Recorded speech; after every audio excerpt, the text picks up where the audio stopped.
Hello বন্ধুরা, আজকে good morning জানিয়ে ব্লগটি শুরু করছি। ঘুম থেকে উঠে পড়েছি। ঘুম থেকে উঠে আজকে এই ব্লগটা করা শুরু করে দিলাম। ভাবছি আজকে কি ভিডিও দিব, কি ভিডিও ভাবতে ভাবতে ভাবছি আজকে সকালে কি করছি না করছি সেটাই আপনাদের সঙ্গে শেয়ার করে নেব। তাই ও ঘরেতে ওরা ঘুমোচ্ছে, ছেলে আর বাবা। আমি মার ঘরে চলে এলাম, এসে এখানে বসে পড়েছি। দেখুন, বাইরের দৃশ্যটা দেখাই একটু। কত সুন্দর লাগছে। সকালের দৃশ্যটা দেখতে খুব ভালো লাগে। আকাশটা কত সুন্দর হয়ে রয়েছে। আর সবাইকে লিপি সিম্পল ব্লকে স্বাগত। আপনারা কেমন আছেন? নিশ্চয়ই ভালো আছেন। আমিও ভালো আছি। সকালের মুহূর্তটা কিভাবে আমি কাটাচ্ছি সেটা আপনাদের সঙ্গে আজকে শেয়ার করলাম। কেমন লাগছে একটু জানাবেন, ভালো লাগবে। আর আপনারা কে কোথা থেকে দেখছেন সেটাও জানাতে ভুলবেন না। চলুন দেখা যাক কি কি করি। উঠে তো বকবক করা শুরু করে দিয়েছি। মা ওদিকে উঠে পড়েছে। মা ওদিকে বলছে আমি চাটা বানিয়ে নিই। আর আমি এদিকে দিদি তো একটু বাইরে গেছে সকাল সকাল। সকাল সকাল ও ডিউটি চলে যায়। গ্রুপ থেকে ও হসপিটালে রান্নার কাজ করে। সেখানে চলে গেছে খুব সকালে। দিদি কিন্তু খুব মর্নিং এ ওঠে। আমি না ঘুম থেকে বেশি সকালে উঠতে পারি না। লেট হয়ে যায়। কত বকা খাই। তবুও কি বলবো? অনেক সময় ভাবি মর্নিং ওয়ার্কে যাব। তাও সকালবেলা হয়ে ওঠে না। যাই হোক একটু সকালবেলা উঠে পড়লাম, অনেক কিছুই কাজ থাকে। যাই মুখটা আগে ধুয়ে নিই, তারপর বাকি সব কাজ করা যাবে। চলে গেলাম কুয়োর পাড়ে। একটু পরেই জল চলে আসবে। মুখটা ঝটপট ধুয়ে নিয়ে চা খেয়ে আপনাদের সঙ্গে একটু গল্প করে আবার কাজে নেমে পড়বো। আর কে কোথা থেকে দেখছো, কে নতুন বন্ধু হয়েছো, আর যারা এখনো হওনি দেখছো, একটু সাবস্ক্রাইব করে দিও। তাহলে নতুন বন্ধু হয়ে যাবে। আর নতুন বন্ধু হয়ে গেলে আমিও তাদের সঙ্গে যুক্ত হয়ে যাব। এভাবেই তো আমাদের পরিবারটাকে আস্তে আস্তে করে বাড়াতে হবে। সবাই তাহলে এভাবে আমরা একসাথে এগিয়ে যেতে পারবো। তাই না? ঠিক বলেছি কিনা সেটা কমেন্টে জানাবেন। আর এইভাবেই তড়িঘড়ি এখন তো বাবুর স্কুলও খুলে গেছে। এখন কিন্তু আমাকে ঝটপটি করতে হবে, একটু সকাল সকালে উঠতে হবে। মা অনেক বলে আমাকে, তাও আমি কথা শুনি না। উঠতে চাই কিন্তু তাও উঠতে পারি না। সকালে কিন্তু অনেক কাজকর্ম থাকে। তাও দিদি রয়েছে, মা রয়েছে বলে অনেকটা হেল্প হয়ে যায়। মুখ ধোয়া হয়ে গেল।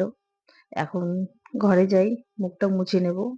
আর ওদিকে তো দুজনেই শুয়ে রয়েছে, বাবুকে সমানে রাখছি।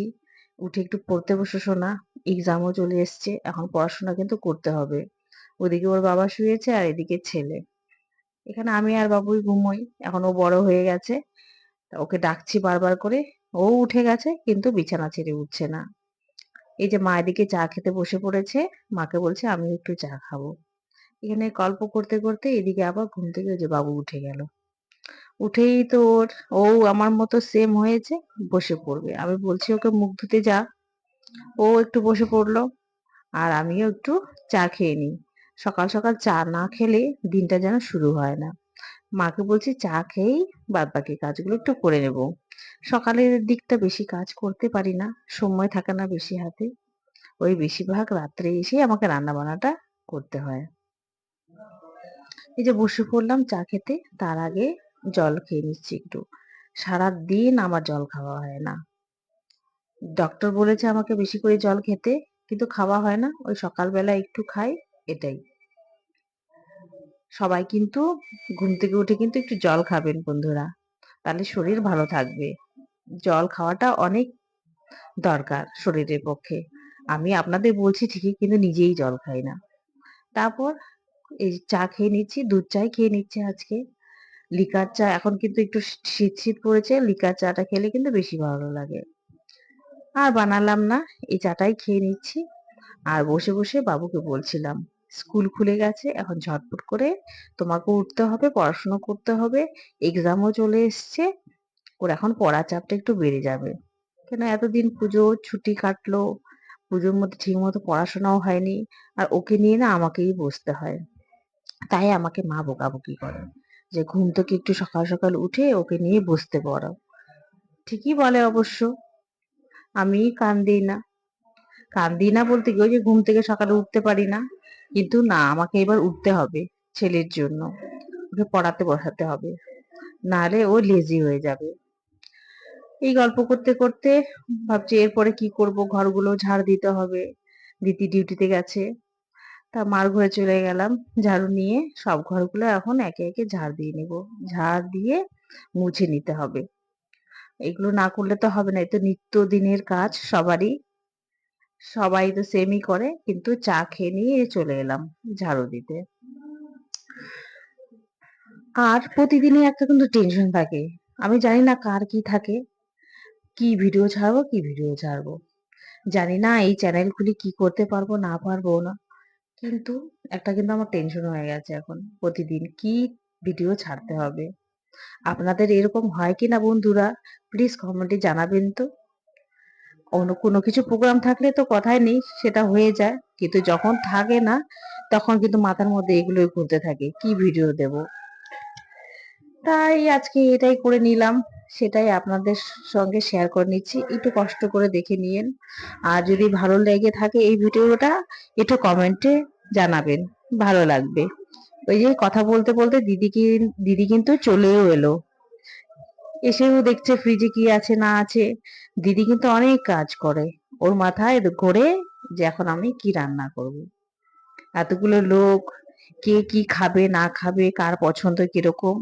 আর একটা কথা হলো, জানেন তো, দিদি কিন্তু আমার থেকেও বাবুকে বেশি কেয়ার করে। ও কি খাবে না খাবে ও চিন্তা বেশি। এই যে আমার রাজপুত্র উঠে গেছে, এই যে পুজোতে যে পটকাগুলো বেঁচেছিল সেগুলো চুটপুট গুলো ফাটিয়ে নিচ্ছে। কটা ফাটছিল আবার কটা ফাটছিল না। এই সকাল সকাল ও শয়তানি শুরু হয়ে গেছে। ওকে বলছিলাম ঝটপট করে নাও, স্কুলে যেতে হবে, ওকে আবার রেডি করে দিতে হবে, স্নান টান সব জল রেডি করে দিতে হবে, করে নিবে। আমি বলছি এখন বড় হয়েছে, একা একা করতে শেখো। সবই পারবে তবু করবে না। এই যে ও মুখ টুক ধুয়ে বসে পড়েছে। এখন ওকেও চা টা খেতে দিতে হবে। চা বলতে ওকে লিকার চা দেওয়া হয়, দুধ চা দেওয়া হয় না। নালে হরলিক্স খায়, নালে দুধ খায়, বিস্কিট। ও সকালে খুব একটা খেতে চায় না। তা আমি ঝটপট করে, আমি বলছি আমার হাতে অত সময় নেই, ঝটপট করে ঘরগুলো এখন মুছে নিচ্ছি। না মুছলে না ভালোও লাগে না, যতই পরিষ্কার থাক না কেন। মুছে নিয়ে আবার ঝটপট করে স্নানে যেতে হবে। স্নান সেরে পুজো দিয়ে আবার ডিউটির জন্য রেডি হতে হবে। আর ছেলেকে না আমি সকাল সকাল স্নানটা করিয়ে দিলে রেহাই পাই। ও খুব বায়না করে। ওরও কমপ্লিট হয়ে গেছে, আমারও হয়ে গেছে, ঘর টর এই যে গোছানো হয়ে গেছে মোটামুটি। ওর বাবাও হেল্প করে দেয় ঘর গোছানোতে। তো এই যে দুজনেরই স্নান টান কমপ্লিট হয়ে গেছে, এখন রেডি হব। আমি বলছিলাম যে স্কুলে যাও, এখন জানি না ওর বাবা পাঠাবে কিনা। কেননা প্রথম প্রথম স্কুল খুলেছে, প্রথম দিন আজ। ওর বাবা বলছে প্রথম দিন যেতে হবে না, কালকে থেকে রেগুলার যাবে। জানি না, দেখা যাক ও কি করে। আমাকে তো বেরোতে হবে। এই যে বেরিয়ে পড়লাম ডিউটি যাওয়ার উদ্দেশ্যে।